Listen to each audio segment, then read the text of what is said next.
The next speaker for the evening is Dr. Rizwan Ahmad. Dr. Ahmed is Associate Professor of Sociolinguistics in the Department of English, Literature and Linguistics at Qatar University. Having earned a PhD in linguistics from the University of Michigan, Ann Arbor, Dr. Ahmed now studies issues of language and identity, multilingualism, language policy, and orthography. His main research sites are North India and the Arab Gulf. He has published papers in linguistics and interdisciplinary journals on various aspects of Urdu and Hindi in India and Arabic, its dialects and languages of the expatriate population in the Gulf. He is a fluent speaker of Urdu, Arabic, English, and Hindi. So, Dr. Ahmed, I would request you to take the stage, so to speak. All right, thank you very much. Can you all hear me? Yes. Okay, perfect. Thank you very much, first of all, for inviting me to speak to you about an issue that I hold very dear to me, which is languages. I consider languages not just as means of communication, but quite a lot. And I will, in the 15 to 20 minutes that I have, I will talk you through some of the basic functions that language serves in our society, in our lives. Hopefully that will reinforce people who are trying to learn different languages, including Persian, Arabic, and Urdu. Personally, I'm an Urdu speaker. I also learned Arabic. I read and write Arabic fluently. So I have quite a lot of experience with languages. So in addition to English, I also know these three languages. And Farsi is something that I can't speak, but I can understand, especially poetry. So, this is indeed my privilege and honor to speak to you about this. So you see, as a linguist, when I look at languages or language in general, I look at it from a very sort of diverse perspective. And in my introductory classes in sociolinguistics, I always ask the students, what do you think language is? How do you define language? And a very common and predominantly widely shared view of language is that language is a tool of communication. So 95% of the students will say language is a tool of communication. And then, of course, I start discussing the issue, and then we go to the idea that communication is only one of the functions of language. So communication, for example, right now, the main function of the language that I'm using is communication, but this is not the only function. Scholars of linguistics have identified many functions. Some of them are, for example, of course, communicative function. And then there's also something called phatic function. Now, phatic function is, when you see someone in the corridors of your university or office, you just say hi to them, you ask them, how are you? And they respond. You are not really interested in knowing how they are feeling. If you're in Bengal, probably you will say, ki khobor dada, and bhalo. Now, even if the person is not really feeling well, he's not going to say, oh, I'm really in terrible situation. The standard answer is, bhalo achi. I'm good, I'm doing well.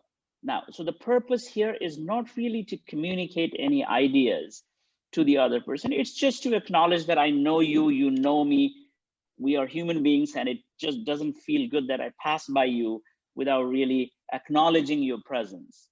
So that's another function of language. Another function of language is identity function, which is one of the most prominent functions, which we often ignore when we talk about language. So language is not simply a means of communication, it's also a representative, a symbol, a marker of who you are.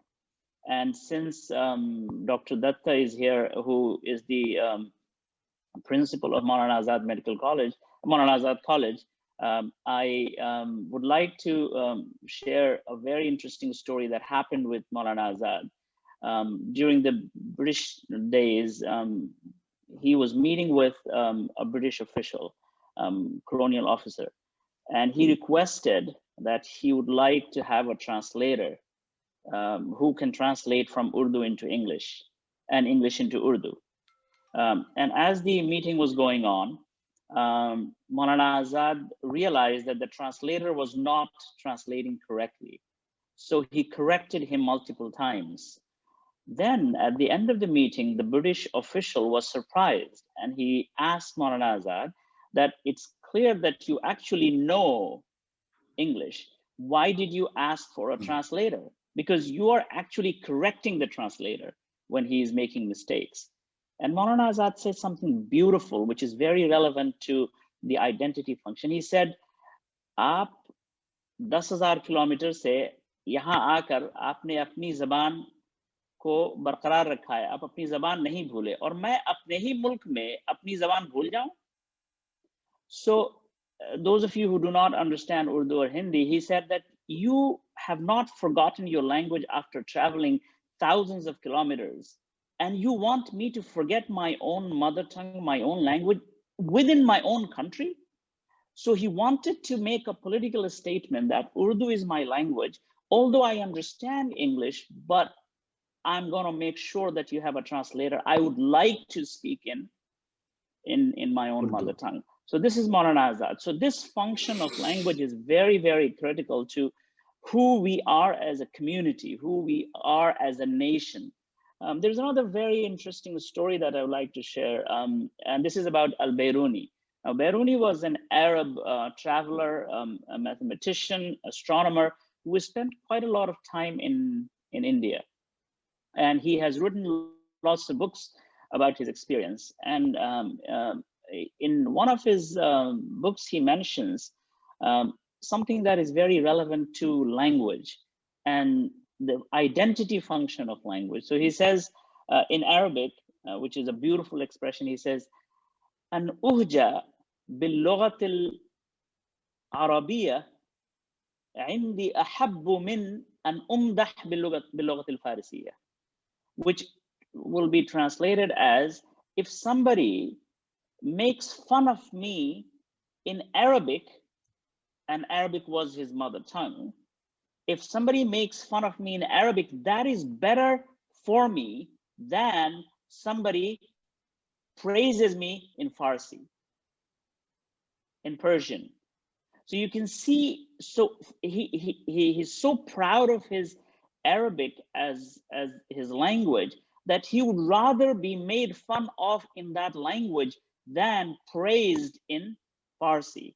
So, I mean, these are two examples that tell us that the identity function of language is extremely critical. And because it is related to our social, cultural, and historical identity, people fight for it. People also fight against it. Now, if you look at some of the events that have taken place in the Indian subcontinent in the last 100, 150 years, you would see that, for example, Urdu is one of those languages that has been at the receiving end of a concerted and consistent attack from certain sections of society due to political reasons. Now, the language that is one of the most beautiful languages of India, with a very rich tradition of philosophical thinking, poetry, and so on and so forth, has been at the receiving end of this political attack. And you will also hear a lot of times Urdu is accused of being unpatriotic. And therefore, if you read a lot of literature about Urdu, and especially poetry, there's a lot of discussion and there's a lot of poems in which the idea is to prove that Urdu is actually an Indian language. Urdu is actually a patriotic language. Now, this is very sad that somebody has to come and defend, and in the 21st century, the fact that Urdu is a national language, Urdu is a patriotic language, Urdu is not related to anything else. This itself tells you that there is quite a lot of hate and bigotry against certain languages because of political reasons. So that is the identity function of language. And this is something that of course, happens with many languages and dialects in the country. For example, since this event is taking place in Bengal, I mean, there was a whole debate for a long time whether Assamese is a dialect of Bengali or is it an independent language. There were people who were arguing that Assamese is a dialect of Bengali, but the Assamese themselves did not quite agree with it, and they thought that they have their identity attached to it, and they wanted this to be treated as an independent language. And this is a very natural phenomenon. It's not something that we should feel bad about it. I mean, there is no human existence in the entire world where people do not feel proud of their identity. And of course, identity is multi-layered. We have, you can start from a local level and you can go to the national level, you can go to an international level. So, we also have a humanitarian identity, which cuts across national boundaries.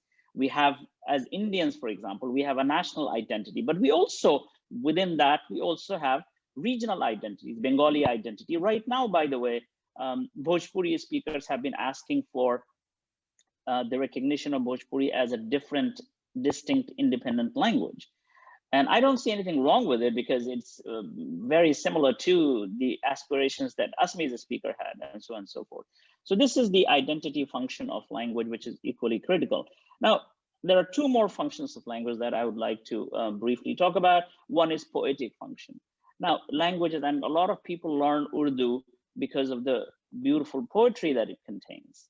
And the poetic function of language is a little bit different from the rest of it. So in poetry, you probably do not read poetry because you're trying to learn something new about something. Sometimes the ideas in the poetry could be something that you actually know, but the way it has been said, the aesthetics of it, the use of language is what makes it beautiful, and you enjoy it. For example, this is a very simple sher or couplet in Urdu, which I will read, and you know that this is not something that is new. So it says, महीने वस्ल की घड़ियों की सूरत उड़ते जाते हैं, महीने वस्ल की घड़ियों की सूरत उड़ते जाते हैं, मगर घड़ियां जुदाई की गुजरती हैं महीनों में. And this is a very common experience, that when we are in pain or separation from each other, the time doesn't pass. But in some other cases, when we are together, the time passes pretty quickly. All right.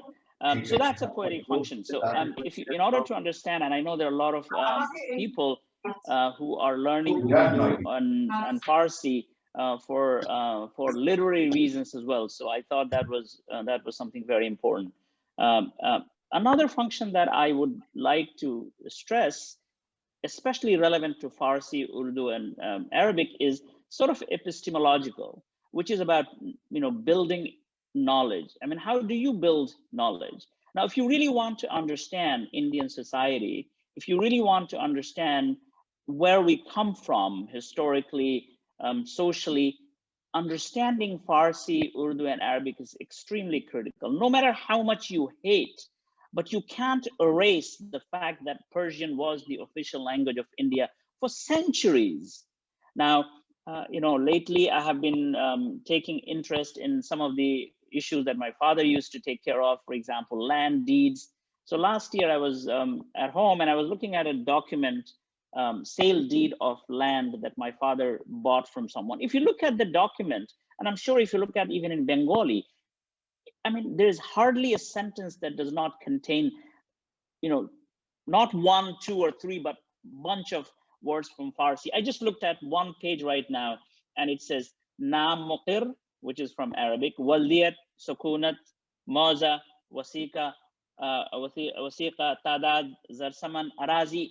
So you go on, and it will be very difficult for you to understand anything that happened in the 18th, 17th, 16th, 17th, 15th, even 15th, 16th, 17th, 18th century, and 19th century without really understanding Farsi. Just for practical purposes, even if you're not interested in the literary aspect of Farsi, which has an influence on Urdu and many other languages.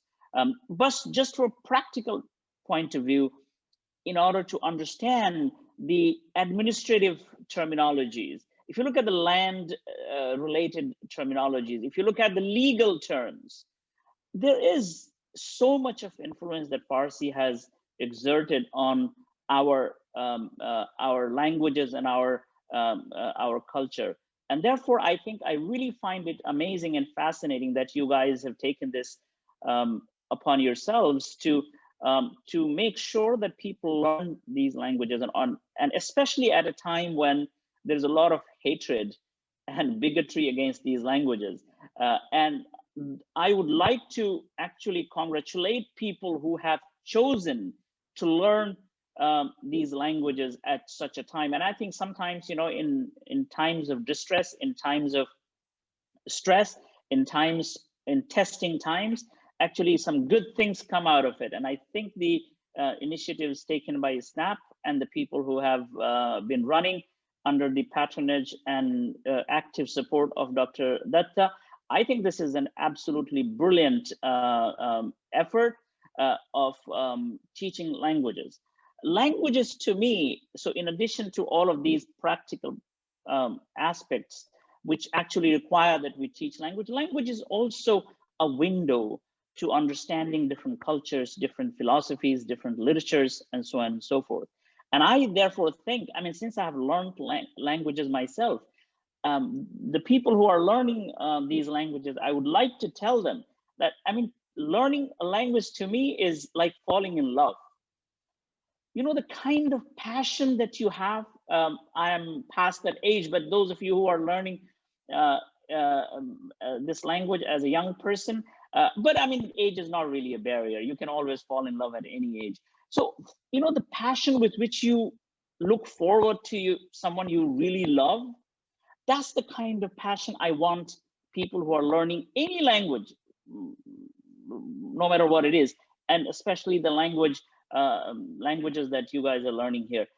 So, you know, you look forward to it. You become immersed in it. You think in it. You think through it. You think about it.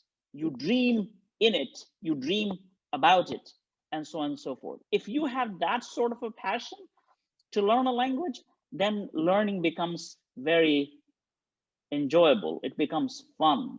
It's not painful. So you're not simply learning a language because your teacher has asked you, for example, if you're learning Arabic, the teacher asks you to memorize the different forms of the verb.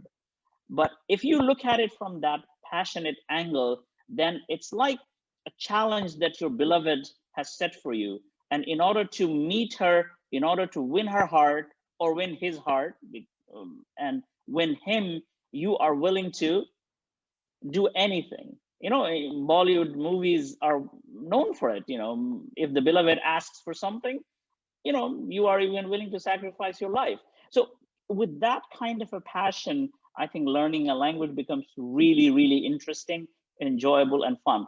And I can tell you, you know, when I was learning Arabic, I was crazy about it. You know, any material that I would find in Arabic, I would get it, whether it's written material, whether it is audio visual. At that time, video materials were not very common, but these days, if you want, there is so much of material in Arabic, in Urdu, on YouTube for free for you to learn. So I would like to congratulate, in conclusion, I would like to congratulate, I don't know how much time I have, and this is a topic that I can keep talking, but I don't really want to, you know, take too much of your time. So I think I did not see how much time I have already taken, but probably it's about 15 minutes. So in conclusion, what I would like to do is that, you know, language is so much more than just communication. Let's not look at language simply as a tool. It is something that defines us. It is something that marks us as who we are. It is something that links us to our history, and it also shows our path to the future.